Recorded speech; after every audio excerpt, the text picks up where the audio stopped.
સ્થાનિક સ્વરાજ્યની ચૂંટણી માટે રાજકોટ પોલીસની તૈયારી। ગ્રામ્ય વિસ્તારની 647 મતદાન કેન્દ્ર પર મતદાન થશે, ત્યારે રાજકોટમાં 81 અતિ સંવેદનશીલ, 159 સંવેદનશીલ મતદાન કેન્દ્ર છે। 407 સામાન્ય મતદાન મથક પર મતદાન થશે। મતદાન દરમિયાન 2816 પોલીસકર્મી બંદોબસ્તમાં જોડાશે।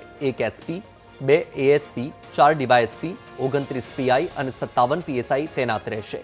940 એએસઆઈ, 56 એસઆરપી જવાન, 1291 હોમગાર્ડ અને જીઆરડી જવાનો ફરજ બજાવશે। 6 ડ્રોનની મદદથી અતિ સંવેદનશીલ વિસ્તારો પર પોલીસ નજર રાખશે। 100 જેટલા બોડીવોર્ન કેમેરાથી પણ બૂથ પર નજર રાખવામાં આવશે।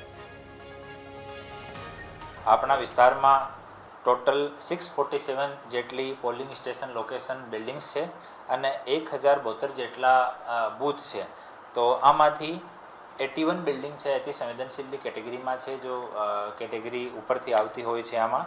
ઓર તાલુકા પંચાયતની 180 સીટ અને જિલ્લા પંચાયતની 30 સીટ અને એક ગોંડલ નગરપાલિકા, આ રાજકોટ ગ્રામ્ય પોલીસના વિસ્તારમાં આ એટલી ચૂંટણીઓ થવાની છે।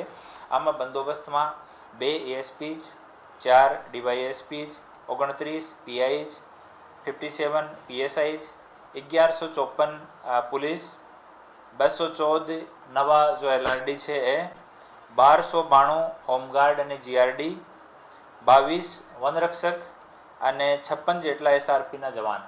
આમ કુલ મળીને 2616 જેટલો બંદોબસ્ત રાજકોટ ગ્રામ